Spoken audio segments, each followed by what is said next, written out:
A duke, his estranged brother, and the woman who negotiated with both of them. When Miss Clara Pembridge arrived at Hartwell Park to restructure her family's debt, the Duke dismissed her in 4 words.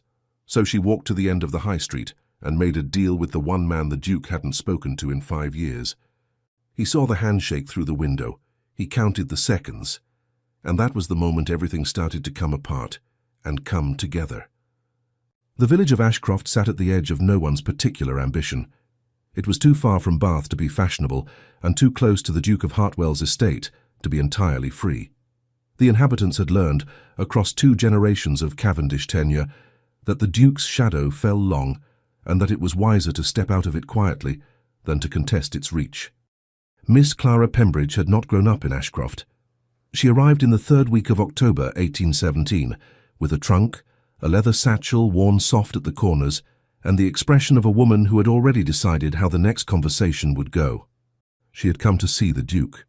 The debt her father had left behind him, £640 accumulated across 11 years of poor harvests, a failed investment in a mill that never opened, and the kind of willful optimism that looks like courage until the creditor arrives, had passed, along with the Pembridge name and the Pembridge house and the Pembridge problem, to Clara's brother. Edmund Pembridge was 17 and at school in Winchester. He was also, until he reached his majority, Clara's legal responsibility. The ecclesiastical court in Gloucester had granted her letters of administration over the estate 8 months prior, on the grounds that Edmund was a minor and there was no other suitable party. The solicitor who had handled it had looked at her across his desk with the expression of a man who had found the correct legal instrument and was not entirely comfortable with it. Clara had thanked him and left before he could reconsider. The practical effect of the letters was narrow. She could act on Edmund's behalf in matters of debt and estate administration. She could sign documents. She could negotiate. The social effect of a woman doing these things in her own person was a separate matter, and one she had decided to manage as it arose. She had written to the Duke 3 times. Twice a secretary had replied. The 3rd letter had received no reply at all, which she took as a form of answer, not a refusal precisely, but an absence that expected her to fill it with surrender. She had not surrendered. She had instead arranged lodgings in Ashcroft, packed her satchel and come in person. Hartwell Park sat 2 miles from the village on a rise of ground that made it visible from most directions. It was a handsome house in the Palladian style, which is to say it was designed to impress and succeeded. Clara observed it from the lane without being impressed. She had seen handsome houses before. They tended, in her experience, to belong to men who confused their architecture with their character.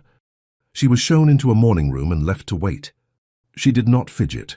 She examined the room, the quality of the plasterwork, a portrait above the mantelpiece of a man who shared the Duke's jaw, but not his expression. The painted face was open, even warm. She studied it for a moment longer than she had intended. The Duke arrived 18 minutes after she did. She knew because she had counted. Julian Cavendish was 28 years old and carried himself with the particular ease of a man who had never been required to move through a room quickly.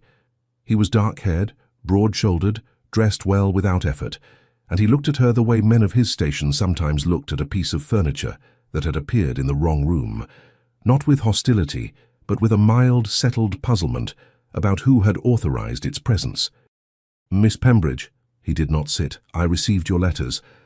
"All 3, she said. It was not a question." A brief pause. "All 3.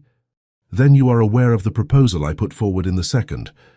"I am aware that you put forward a proposal." He moved to the window, which she interpreted as a wish to have the light behind him. She turned slightly so that it was not. "Your father's debt is a settled matter. The terms were agreed upon between himself and my estate agent in 1814. The terms were agreed upon by a man who did not, with respect, fully understand them." She opened the satchel and produced 3 letters, folded and marked with small marginal annotations in a neat, close hand. The repayment schedule assumed a rental income from the Pembridge tenancies that has not existed since 1815, when the eastern fields flooded. There is no mechanism in the original agreement for a revision of terms. My father did not ask for one because he believed the income would recover. It has not. The Duke looked at the letters without taking them. "The terms stand regardless of circumstance." "They stand legally," Clara said. "I am not disputing that. She set the letters on the table beside her, squared their edges. "I am proposing a renegotiation. The estate can service the debt if the schedule is extended by 4 years, and the interest rate is revised downward by 2%. I have brought the calculations. I act in this matter as administrator of my brother's estate, with the authority of the court's letters." She produced a second document. He did not look at it. "Miss Pembridge." His voice was patient in the way that certain men's voices were patient, a patience that was less a virtue than a management strategy. "I appreciate the difficulty of your position, but I do not conduct matters of business with ladies." The room was very quiet. Clara looked at him. She did not look away, and she did not colour or flinch or reformulate. She looked at him for a moment with an expression that catalogued what she saw and declined to be altered by it. "I see," she said. She collected the letters. She collected the calculations. She replaced them in the satchel and closed the clasp and stood. "Then I will not take more of your time." She left. Her footsteps on the marble of the entrance hall were even and unhurried. The great front door opened and closed. Julian Cavendish stood at the window and watched her walk down the drive. She did not look back. He told himself this was as it should be. The debt was legitimate. The terms were agreed. His father had always said that sentiment in finance was the first step toward ruin, and Julian had found no particular reason to disagree. He had enough to manage without revising old agreements for the benefit of women who arrived uninvited with annotated letters and the expressions of people who had already decided how conversations would go. He turned from the window. It took him until evening to notice that she had left the calculations behind. The village of Ashcroft had one lending library, which shared its premises with a stationer's shop and smelled pleasantly of paper and old binding.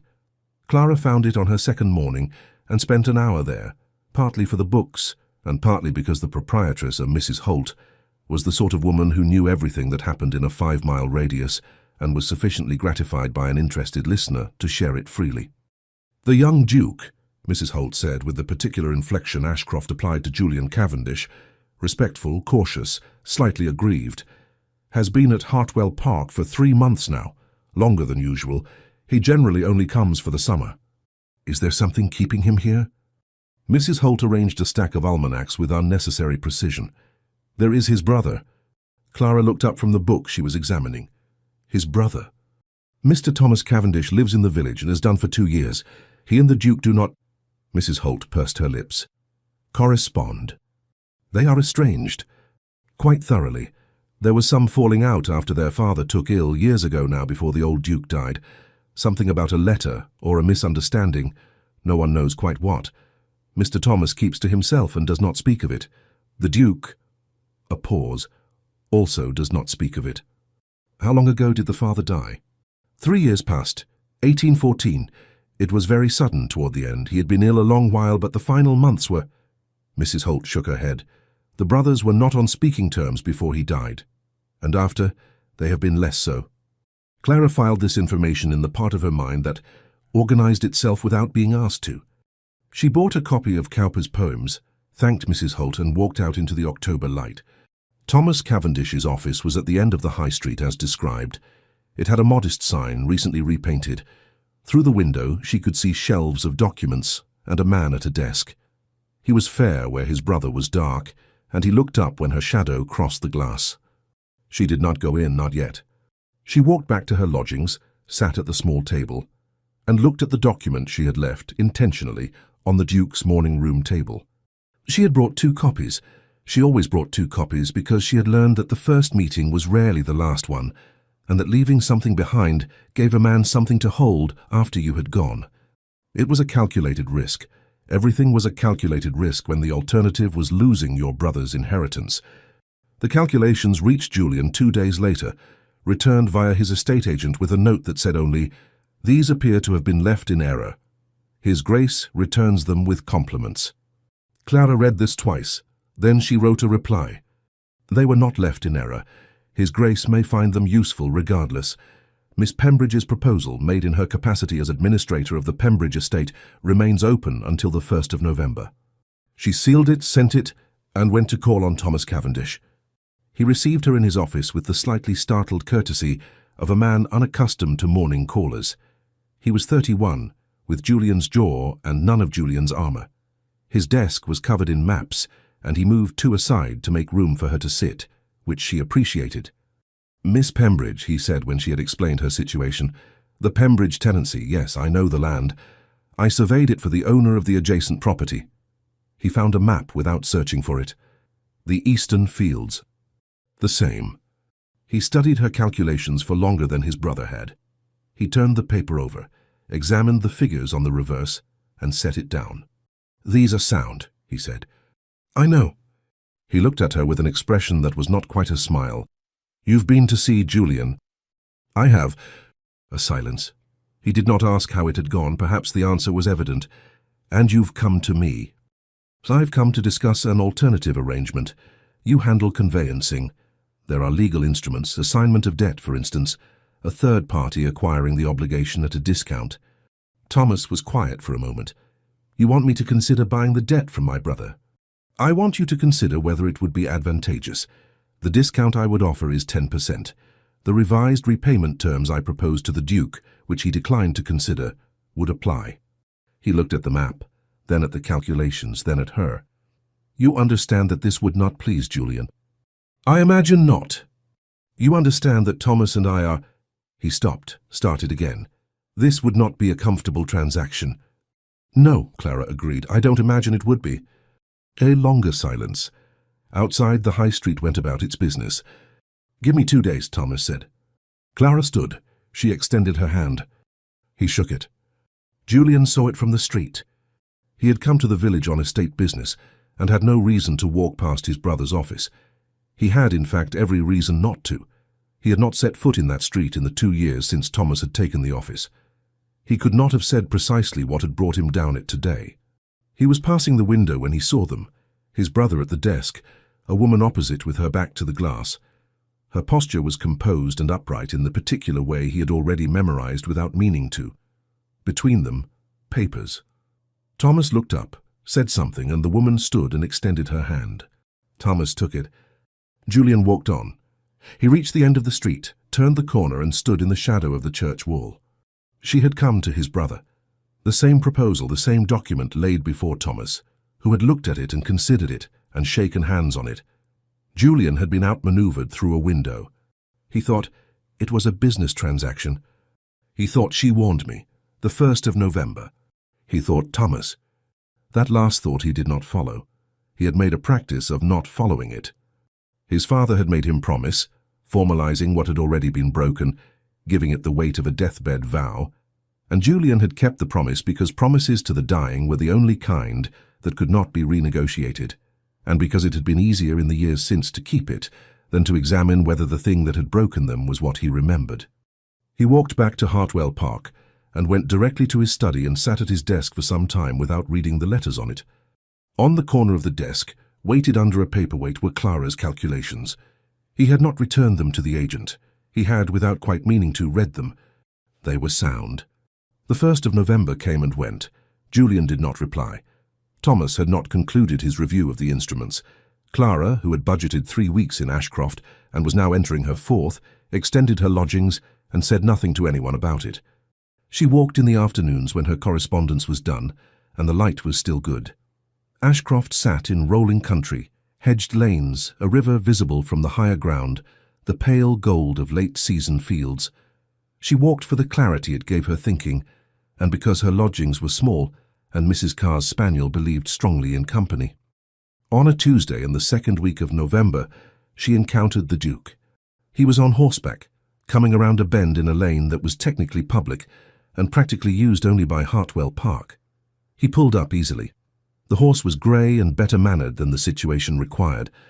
They looked at each other. "Miss Pembridge." "Your Grace." Neither of them spoke for a moment. A crow called from somewhere to the left. "You are still in Ashcroft," he said. "I am still in Ashcroft," she agreed. He looked as though he intended to say something, and then decided against it. He was a man who managed himself in public with considerable precision, every word chosen, every silence tactical. What she had not expected was what she saw now at the edge of his expression, something closer to a question he hadn't wanted to arrive at. "I have read your calculations," he said. She waited. "They are not unreasonable." "I know," she said. The edge of his mouth moved, not quite a smile. "You might allow me the appearance of conceding something." "You haven't conceded anything yet, Your Grace. You've complimented my arithmetic." The not-quite smile held for a moment. He looked at her with an attention that was different from their first meeting, more specific, as though he were revising a calculation of his own. "My brother," he said, "you have spoken with him." "I have. About the debt. Among other things." His expression closed slightly. "What other things?" "The eastern fields. The history of the tenancy. He surveyed the adjacent land. He had useful context." She held his gaze. "He is very capable, Your Grace. I imagine you know that." A pause long enough to mean something. What did he say? "About the debt." "About—" He stopped. The horse shifted and he steadied it with one hand, the gesture entirely unconscious. "About anything." He said very little that was personal. He is not the sort of man who uses a business meeting to address private grievances. Nor am I. She paused. "But I noticed he did not speak of you with anger." Julian said nothing. "That is all I will say on the subject," Clara said. "It is not my business." "No," he agreed, "it is not." But he did not ride on. He sat on the grey horse in the lane while the crow called again, and Clara waited with the patience of a woman who had learned that silence, correctly held, was a more effective instrument than most people credited it with being. "The proposal," he said at last, "the restructuring, I am prepared to consider it. I am glad to hear it. I will need to review it with my agent." "Of course. It may take some time. I have extended my lodgings." He looked at her steadily. "So I understand." He touched his hat, formal but not cold, and rode on. Clara walked on in the opposite direction, toward the higher ground where the river was visible, and thought about the man in the portrait, the open face, the warmth that Julian Cavendish had locked somewhere and covered over with architecture. She thought about Thomas, who had kept his brother's name carefully out of his voice. She thought, whatever happened between them, both of them are still carrying it. She did not examine what she thought about the Duke himself. She was a practical woman. She had learned to be. The review with the estate agent took 4 days. On the 5th day, a note arrived, written in a hand she had not seen before, close and deliberate, no flourish.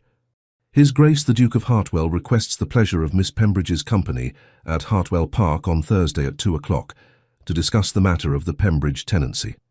She noted the formality. She noted the phrasing, drawing-room language applied to a legal meeting, which told her something about the register he had chosen. Not a concession, or not only. A repositioning. She wrote back, "Miss Pembridge is pleased to accept." She arrived precisely at 2. She was shown into the study, not the morning room, a signal. The study was where real business was conducted. The morning room was where one managed visitors one had not expected to matter. Mr. Fossey, the estate agent, was present. The calculations were on the desk. Julian was standing, but he moved to his chair when she entered and gestured for her to sit, which she did. The meeting lasted 90 minutes. Mr. Fossey asked several questions. Clara answered them. Julian said less than either of them, but he listened with the quality of attention that is different from performance, specific, settled, the listening of a man who has decided to take something seriously. At the end of 90 minutes, Mr. Fossey gathered his papers and excused himself. Julian and Clara were left alone. "He will draw up the revised agreement," Julian said. He was looking at the desk rather than at her. 4 years extension, the rate as you proposed." "Thank you," Clara said. He looked up. "Don't thank me, the numbers support it. I should have looked at them more carefully to begin with." A pause. "I was—" He stopped. "You were dismissive," she said. "Yes." The word arrived without qualification. She had not expected that. "I was dismissive," he said again, as though verifying it. "And the proposal was sound, and those are not separate problems." He looked at her. "I apologize, Miss Pembridge." "Accepted," she said. Simply, without reassurance, it was enough. He picked up a pen and set it down. The study was quiet. Outside, November wind moved through the park. "My brother," he said. Clara waited. Has he agreed to the alternative arrangement?" "He was still reviewing the instruments when you sent your note. The arrangement with you, if it proceeds, supersedes the question." Julian nodded slowly. "He would have done it if I had refused again." "Yes," Clara said, "I believe he would." "Because it was sound." Because it was sound, she agreed, and perhaps for other reasons. He looked at her. His expression was not hostile. It was the expression of a man who has picked up an object he thought he knew and found it heavier than expected. What other reasons? That is not my business, she said. You said the same thing before. It is still true. He was quiet then. But you have an opinion. I have several, I keep them. The not quite smile again, warmer than before. That must be very crowded. Considerably, she agreed. He stood. The meeting was over, formally speaking, and he walked her to the study door. At the threshold he paused, as if the hallway required some final arrangement. "The 1st of November," he said, "your deadline." "Yes." I did not reply. "No. I should have." He said it to the doorframe rather than to her, which she found she preferred. A man who apologized directly to your face was performing something. A man who apologized to the doorframe was telling the truth. I have a difficulty sometimes with revision, with examining what I believe to be true and finding I was mistaken. Most people do, Clara said. Most people do not conduct their difficulty by refusing to discuss matters of business with women. She looked at him. He had colored slightly, not dramatically, but enough. It was the first genuine discomfort she had seen in him, and it was better than the armor. No, she agreed, most people conduct it differently. She walked down the hall. At the front door she paused and turned back. He was still standing at the threshold of his study, watching her. "For your grace," she said. "The word negotiate. It simply means an attempt to reach agreement through discussion. Both parties must be willing. That is all it requires." She left. The door closed behind her with the same quiet finality as before, but the silence it left was a different kind. Thomas Cavendish called at her lodgings the following Monday in the morning and accepted tea. "Julian is proceeding with the restructuring," he said. "He is." "You manage that with some efficiency." "Perhaps with something like admiration, carefully expressed. I had wondered what you would do when he refused you." "I had options," Clara said. "You had me." He looked at her steadily. "You came to me deliberately, not only because it was a sound arrangement." "It was a sound arrangement," she said. "Also because it would inconvenience Julian." "Yes," she admitted, "also that." He nodded, unsurprised. "Did it occur to you that it might worsen things between us, Julian and I?" "It occurred to me," Clara said. "It also occurred to me that the current situation between you appeared to be causing sufficient harm already." Thomas was quiet. He looked at the window. "You don't know what happened?" "No." "You don't know who was wrong?" "No. But I notice you speak of him without anger, and I have noticed he speaks of you with something that is not quite indifference." "What is it then?" Clara considered. "Effort," she said. "He is working very hard not to care." Thomas looked at her. Something shifted in his expression, not quite pain, but the relation of pain.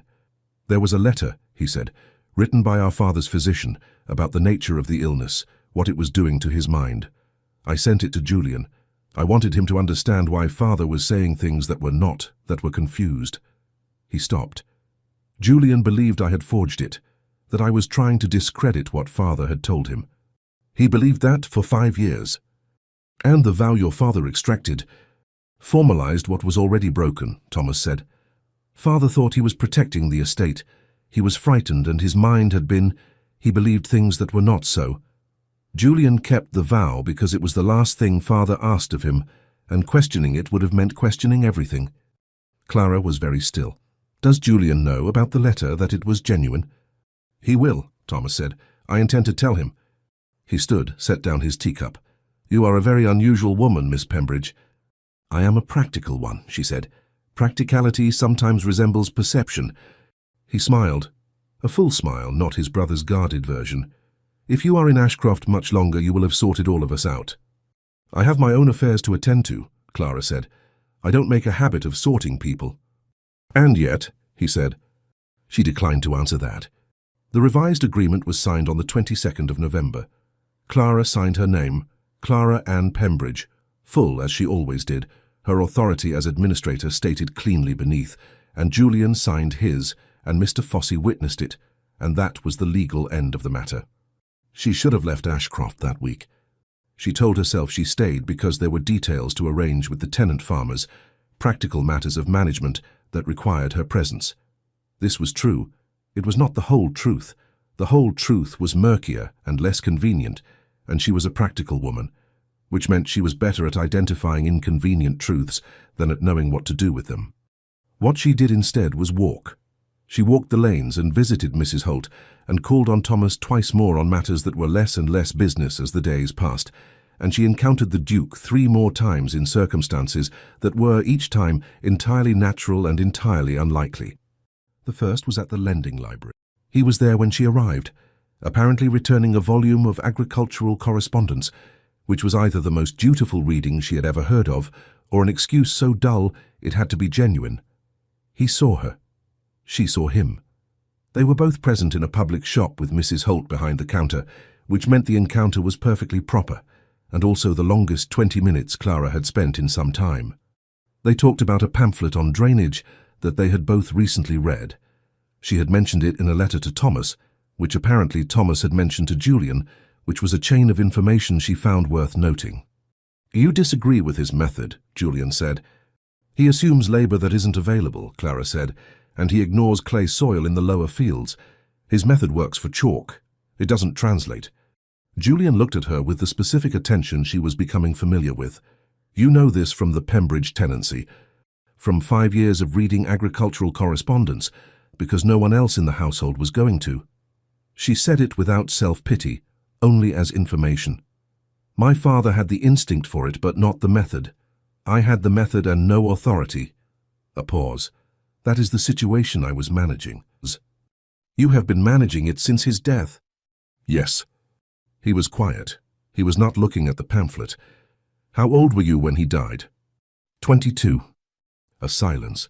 "That is a great deal to manage at 22. "It is not unusual." "It is unusual," he said, with a mild certainty that had nothing of the morning-room manner in it. "It may not be uncommon, but it is a great deal."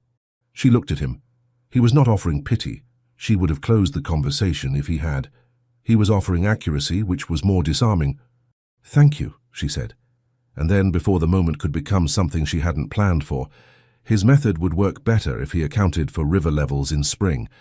I've made a note in the margins." She produced the pamphlet from her satchel. "Since we have apparently been reading in parallel." He took it, looked at the annotations, her close, careful hand, then up at her. "May I keep this?" "Until you've read them," she said. "I want it back." He left soon after, which was decorous. Mrs. Holt said nothing until the door had closed, and then said, "He has never before come in on a Tuesday," and then returned to her shelving with the satisfied expression of a woman filing useful information. The second encounter was at the churchyard. She was passing through on her way to the higher ground, and he was standing at a grave she did not approach closely enough to read. He heard her footsteps on the path and turned, and for a moment she saw something on his face that she did not catalogue, because cataloguing it would have required looking at it, and some things were not for looking at without permission. "Your Grace," she made to pass. "Miss Pembridge." He did not say, "Don't go," he said, "The drainage notes in the pamphlet, they are correct." She stopped, turned back. "I know." He looked at the grave, then at her. "My father is buried at Hartwell Park. This is an old tenant of the estate."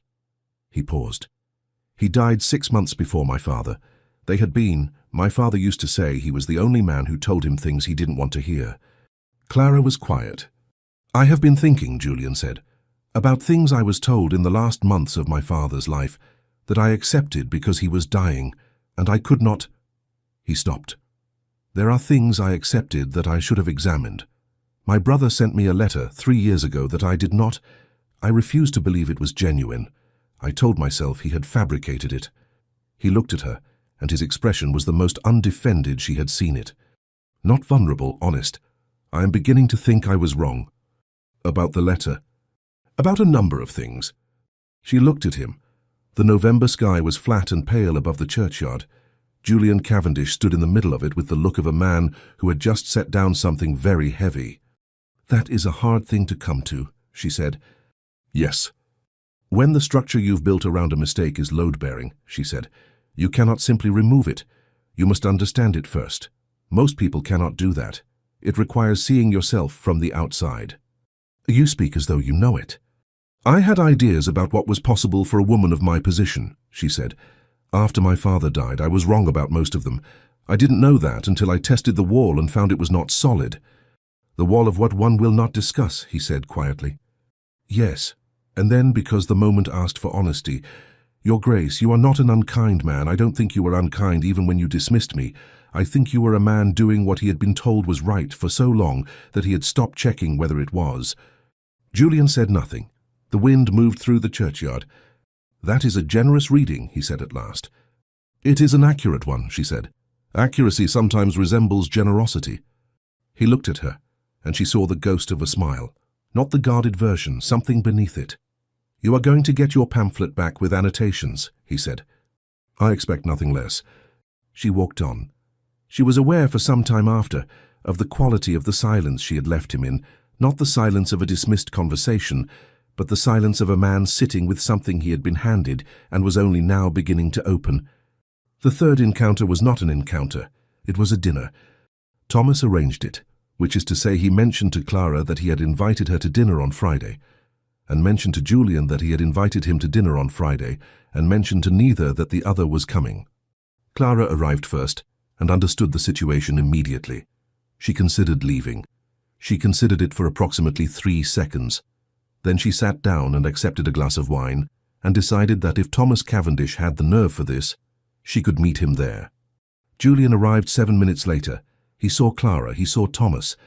Something moved across his face, not anger and not surprise exactly, more a kind of recognition as though he had half expected it and had not admitted this to himself. He sat down. The dinner was by any external measure extraordinary. The three of them ate a very good joint of mutton and talked for 2 hours, about drainage, about the pamphlet, about the history of the Hartwell estate and a disputed enclosure act from 1803 that Thomas had been researching. About Cowper, because Clara mentioned she had been reading him, and Julian said he had read him at university and found him sentimental, and Thomas said he found him truthful about the cost of solitude, and the table went briefly quiet in a way that meant something without naming it. At no point did Julian and Thomas address what was between them, but they were in the same room, at a table arranged by the same man, and something was different by the end of it, not repaired, but no longer sealed. After dinner, Thomas contrived to be called away to look at something in his study. Julian and Clara were left at the table. He is not subtle, Julian said. He is extremely subtle, Clara said. He simply decided in this instance not to be. Julian looked at her. In the candlelight he looked different again, the study version of him, the Lane version, layered over the morning room version until the original was barely visible. She was aware that she had become very familiar with the geography of his face. She had not planned to. Thomas spoke to me this morning, he said. He told me about the letter, the physician's letter, that it was genuine, that he hadn't... He stopped. His jaw tightened, not with anger, with effort. That what our father believed at the end was the illness speaking, not the truth.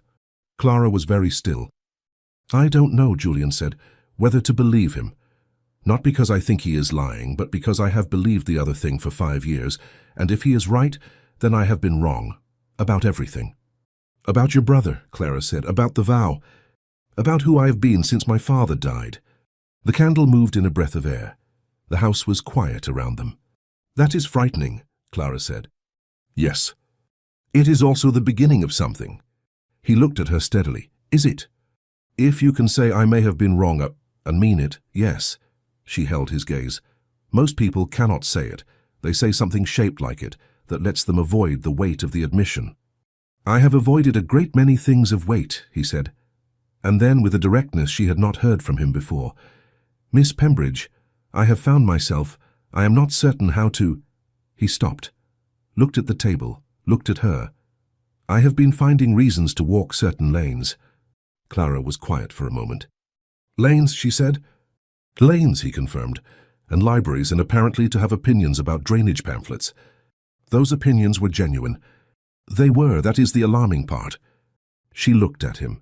He was not performing. The precision, the managed distance, still there because it was part of him, but underneath it was something else. The man from the portrait. The one with the open face. Your Grace, she said carefully. Julian, he said. A pause. Julian, she said, the first time. I have extended my lodgings considerably past what the business warranted. He looked at her. I know. That is not entirely about drainage. I know, he said again, softer. The candle moved. From the study, nothing. Thomas was giving them considerable time with whatever he was examining. "I don't know what this is," Clara said. She said it with her customary calm, the real kind, not the fortress kind. "I am not certain I know how to be impractical." "I'm not asking you to be impractical," Julian said. "I'm asking whether you would be willing to stay for now. Just stay." "In Ashcroft." "In Ashcroft." Clara looked at him for a long moment. The candle, the quiet house, Thomas in his study, examining something with great attention. "I will need my pamphlet back," she said. Julian's face did something she had not seen it do before. It opened. Not the portrait, something better than the portrait, because it was present tense and alive. "Tomorrow," he said, "with annotations." "Then I suppose," Clara said, "I am staying a little longer." The pamphlet arrived the following morning. It came with a footman, which was excessive, and without a covering note, which was deliberate. The annotations were extensive, loose sheets of paper tucked between the pages, filled in Julian's hand, which was not close and careful like hers, but larger, more pressured. The writing of a man who thought quickly and revised rarely.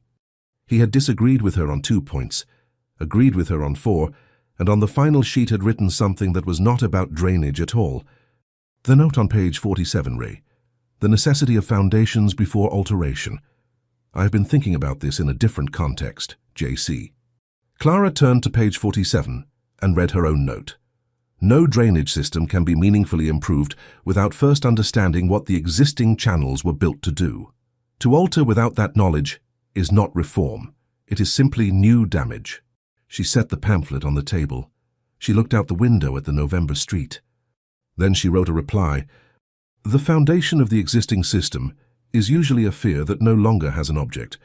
Once you see that, the rest becomes straightforward. CAP." She sent it back with the footman.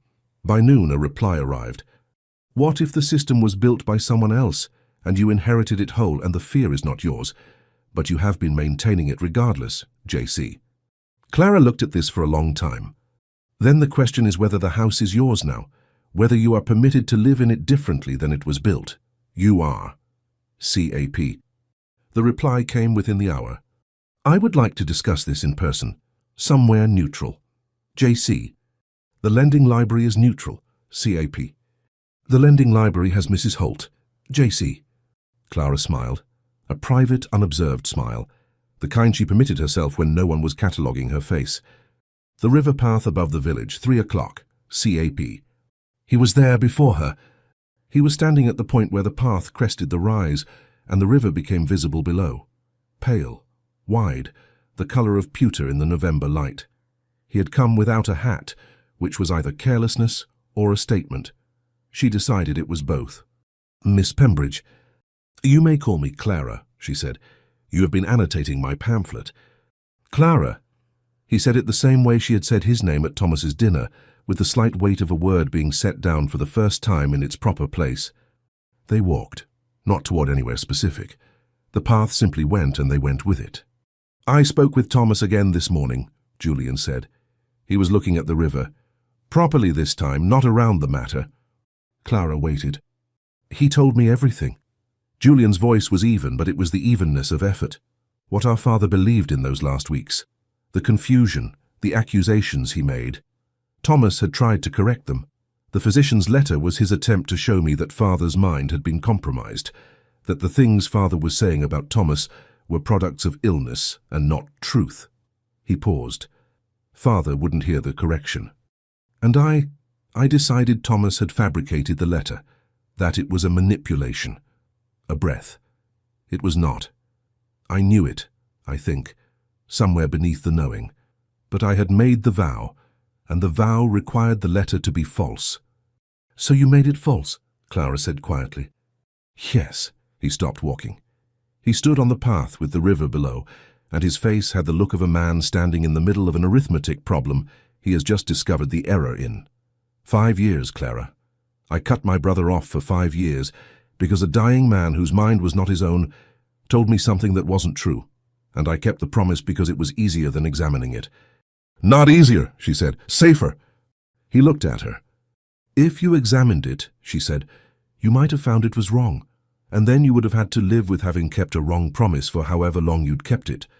As long as you didn't examine it, you were simply being dutiful." She paused. "The grief told you that to question it was disloyalty, so you didn't question it. That is not weakness. That is how grief works." He was quiet for a long time. The river moved below them, slow and pewter. "You are," he said at last, "the most clear-sighted person I have encountered in a considerable time." "I've had practice," she said.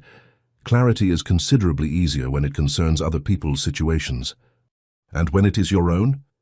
She considered this honestly, considerably harder. He looked at her with the open expression she was still not entirely accustomed to. "What is your own situation? Truly?" The question was simple and not simple at all. Clara looked at the river.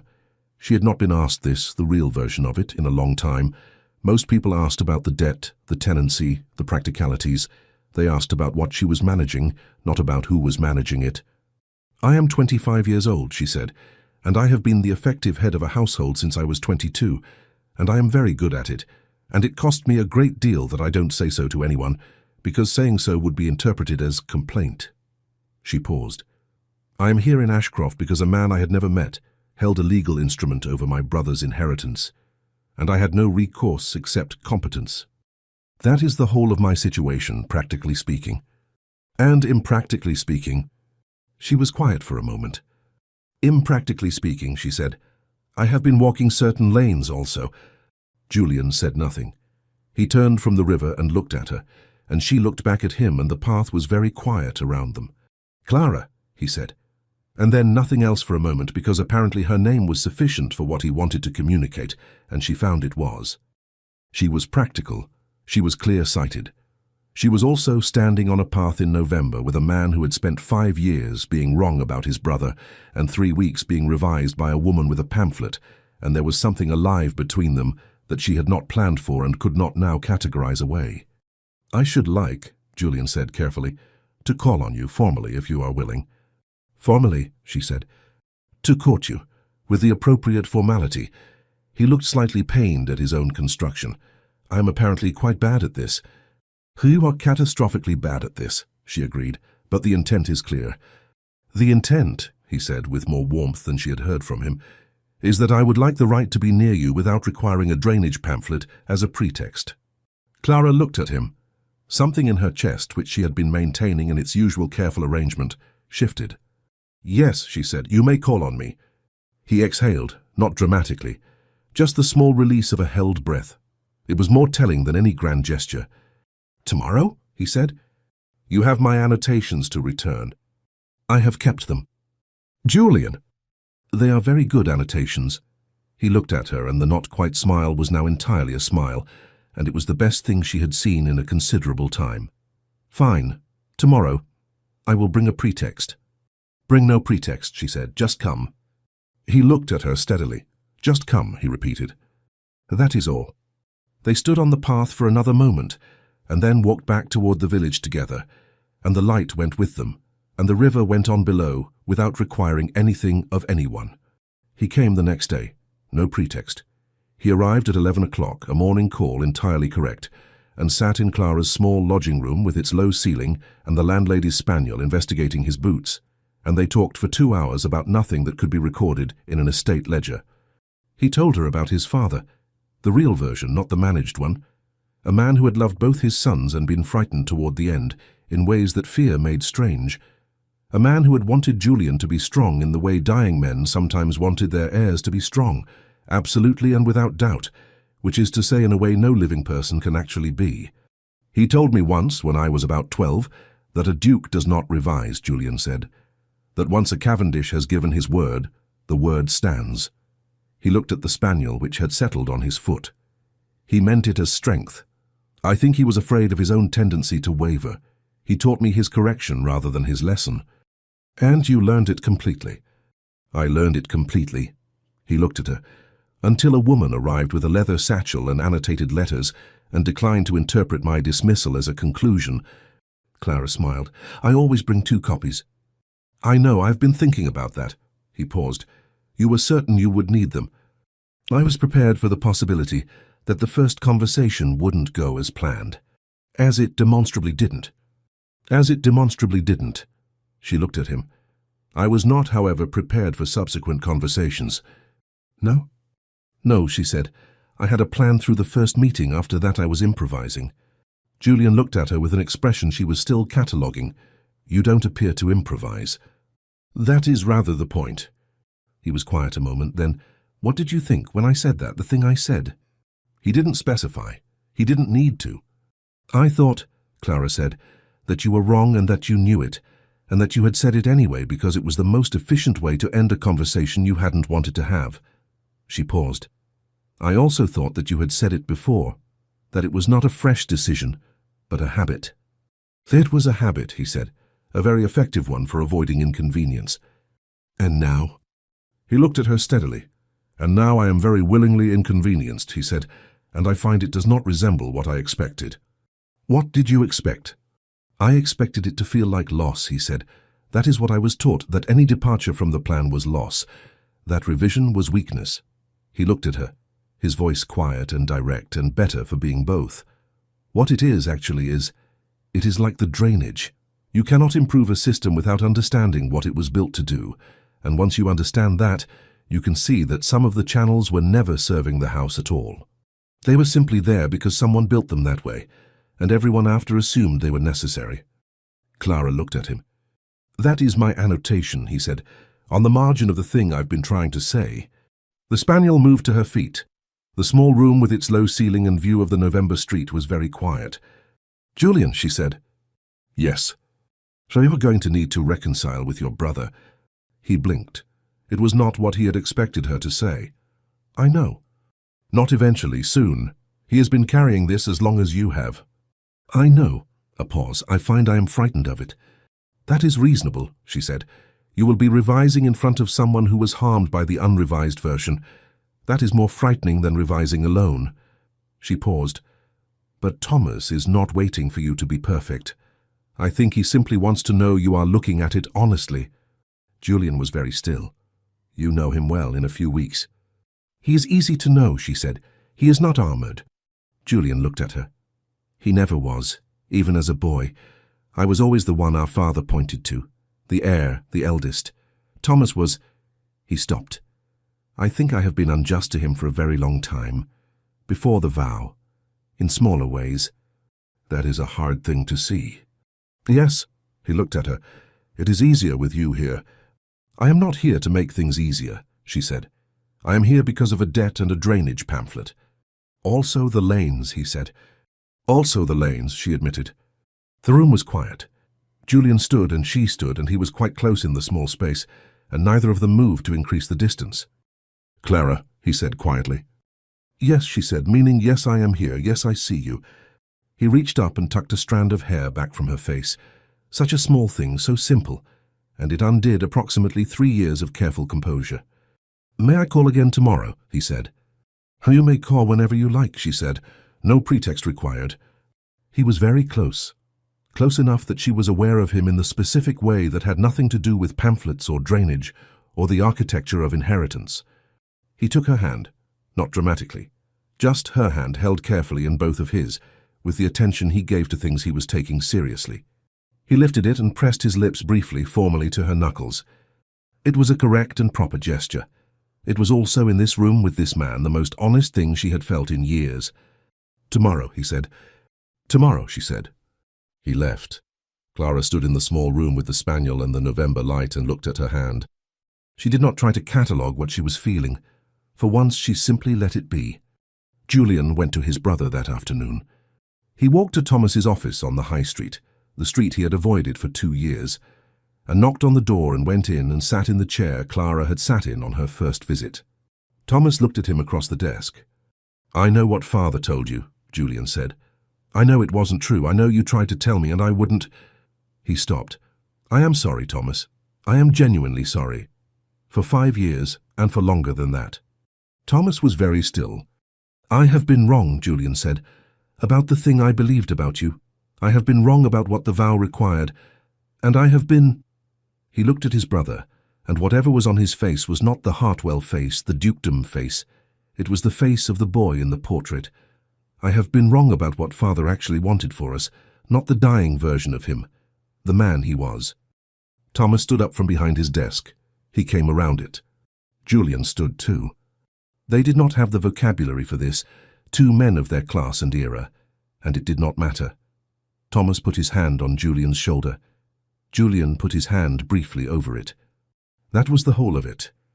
They sat down again on the same side of the desk and talked for 3 hours. Outside, the church bell rang 4, then 5, then 6. Thomas's housekeeper knocked twice and was told both times that they were engaged. When Julian left, it was dark.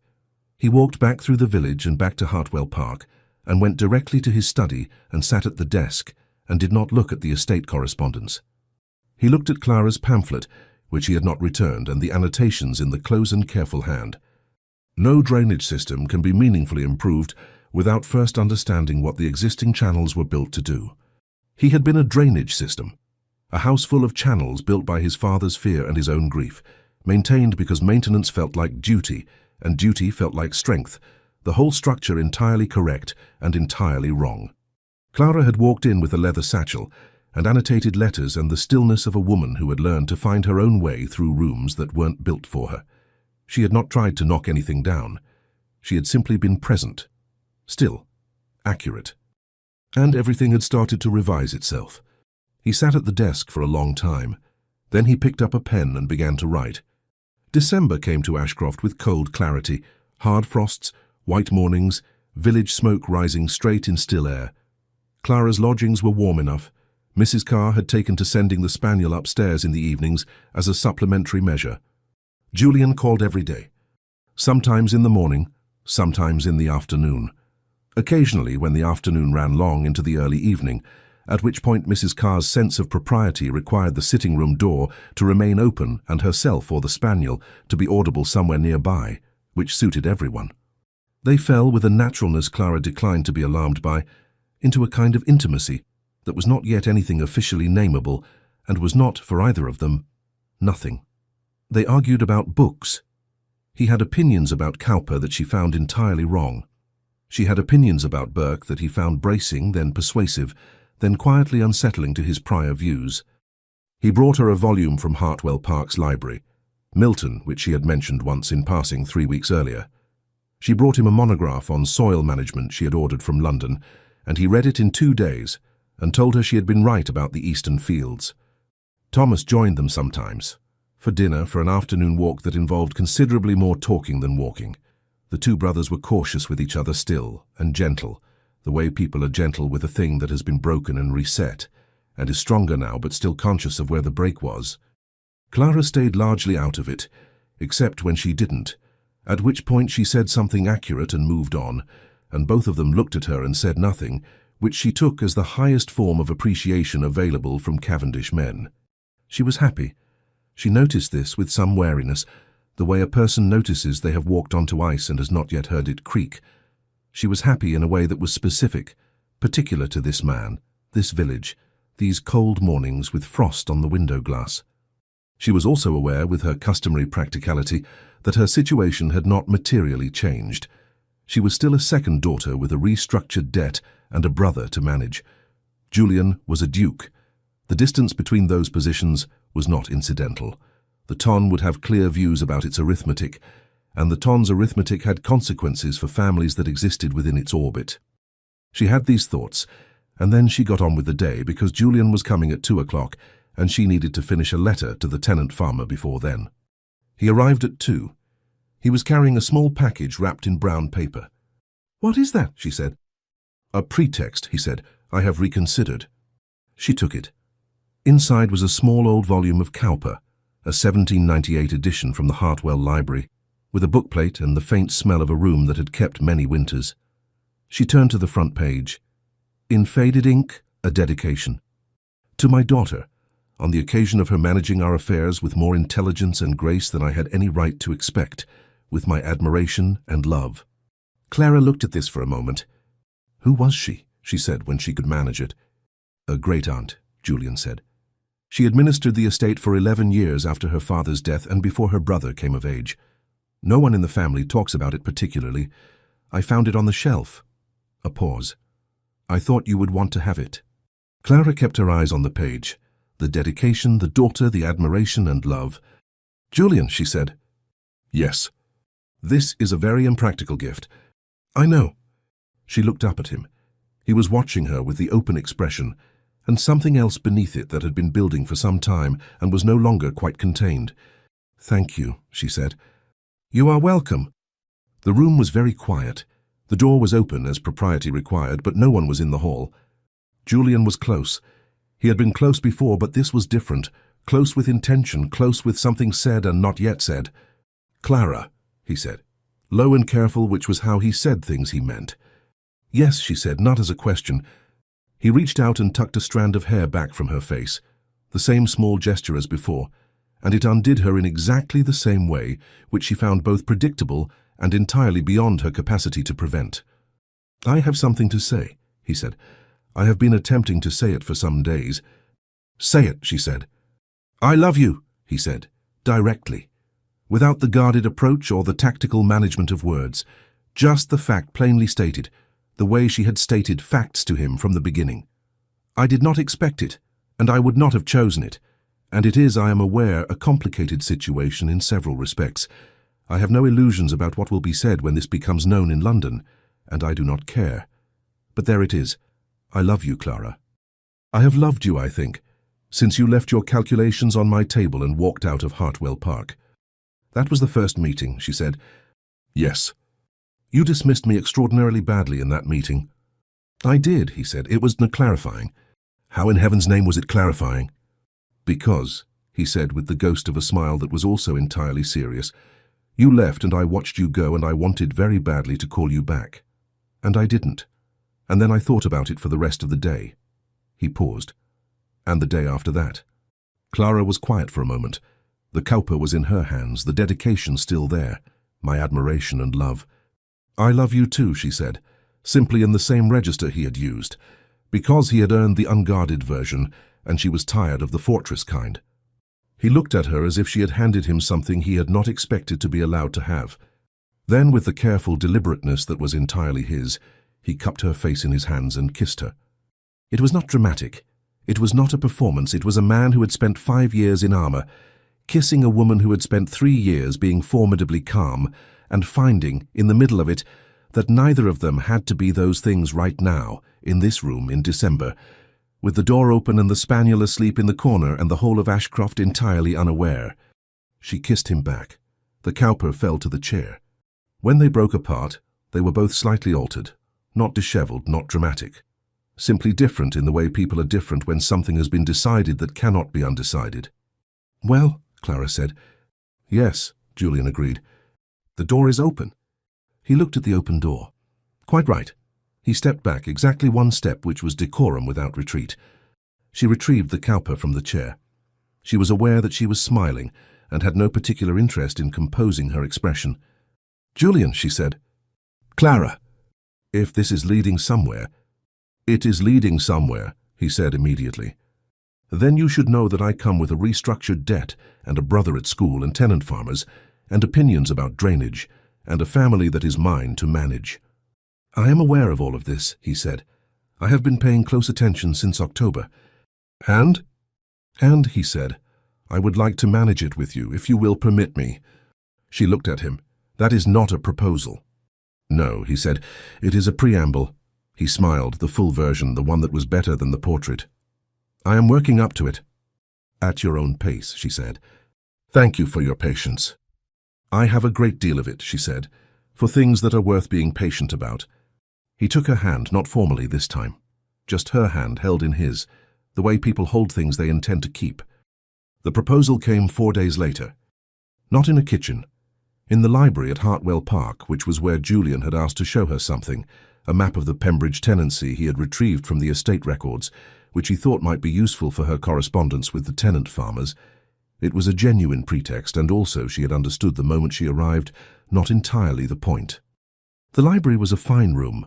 Floor-to-ceiling shelves, 2 tall windows giving onto the park, a fire well made against the December cold.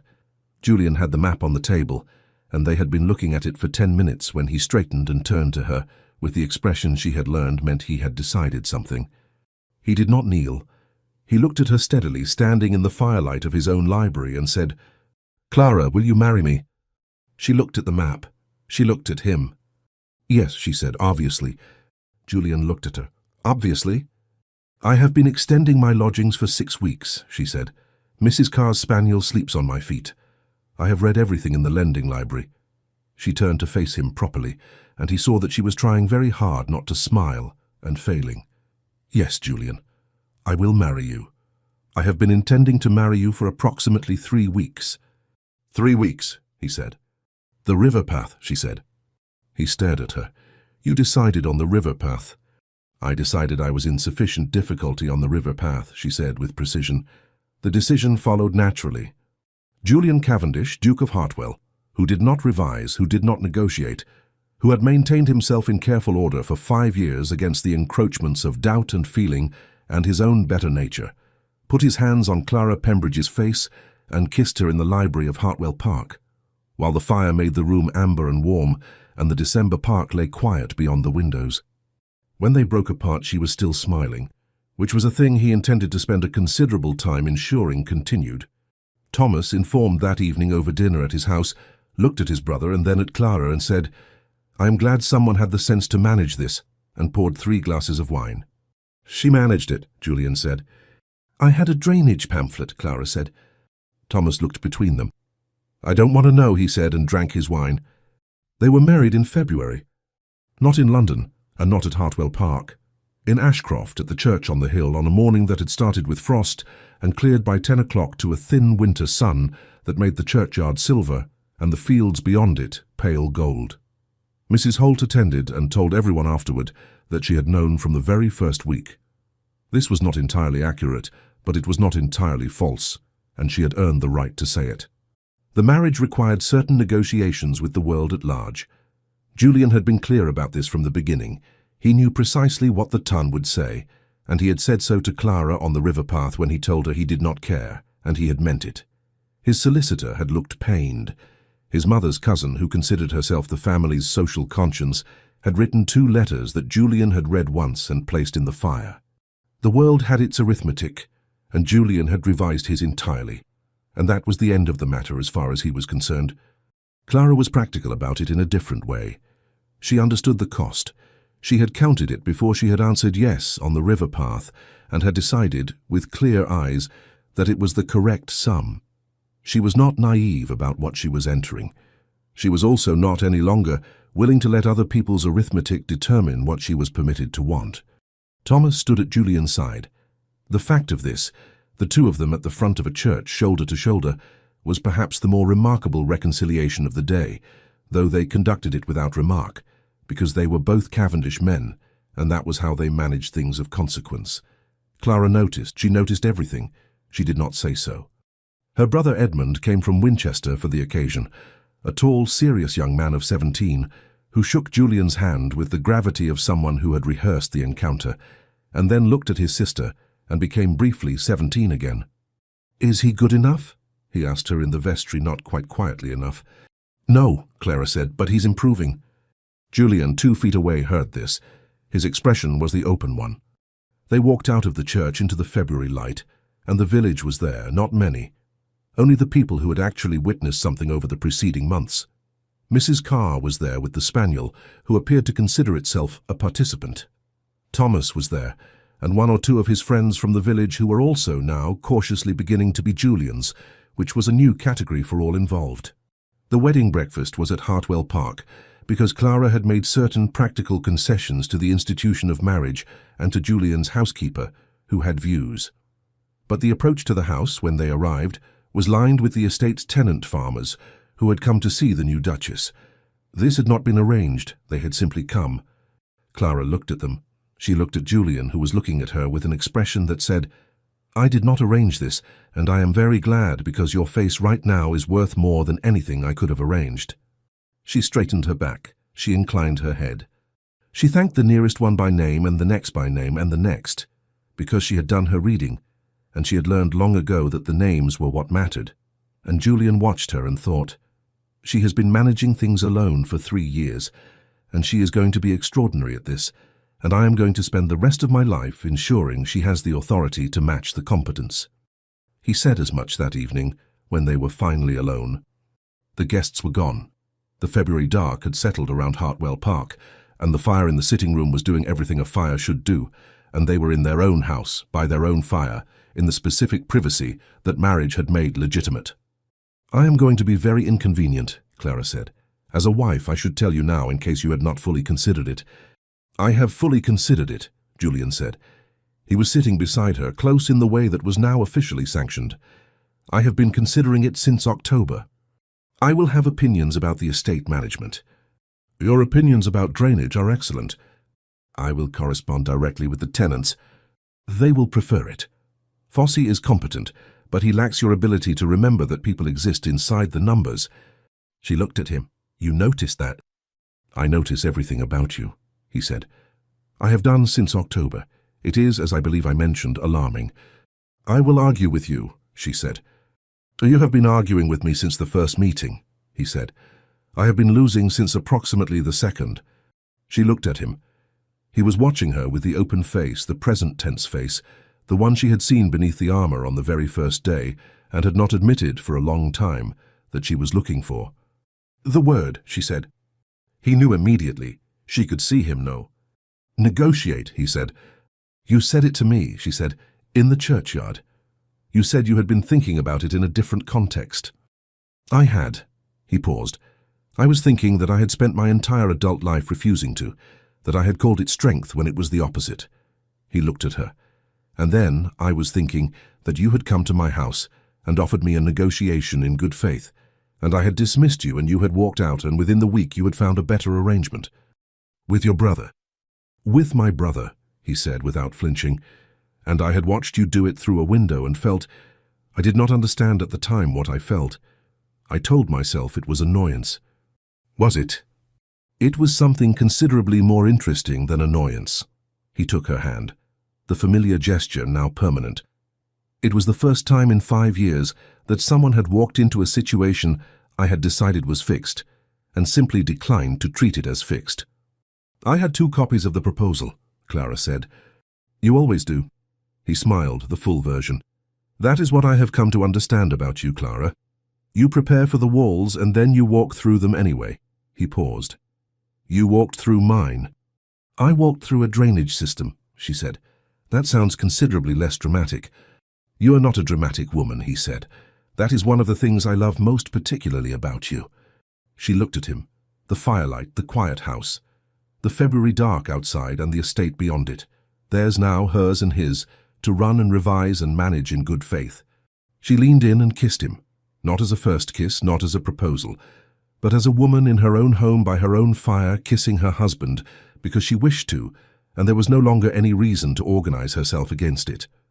He kissed her back with the full attention he gave to things he was taking seriously, which was everything about her, which had been true since October and was now permanent. When they broke apart, she looked at him and said, "I should like to negotiate something." He looked at her steadily. "Name your terms." "Good faith on both sides," she said. "That is all, that is the whole of it." Julian looked at her for a long moment. The firelight making the room amber, the dark outside the windows making the room entire. The woman beside him having walked through every wall he had built and arrived, somehow, here. "Miss Pembridge," he said, deliberately. The old name, the first name, the name he had said in the morning room before he understood anything. He said it now like a joke and like a vow. "Your Grace," she said in the same register. A pause. The fire settled. Outside, the Hartwell grounds lay under their February quiet. Frost on the fields, the river pewter in the dark, the village 2 miles away with its lending library and its lending library proprietress, who had known from the first week. "Good faith on both sides," he said. "Always." "Always," she agreed. And that was the whole of it. That was enough. Don't forget to like and subscribe, or at least leave a comment if you enjoyed the story.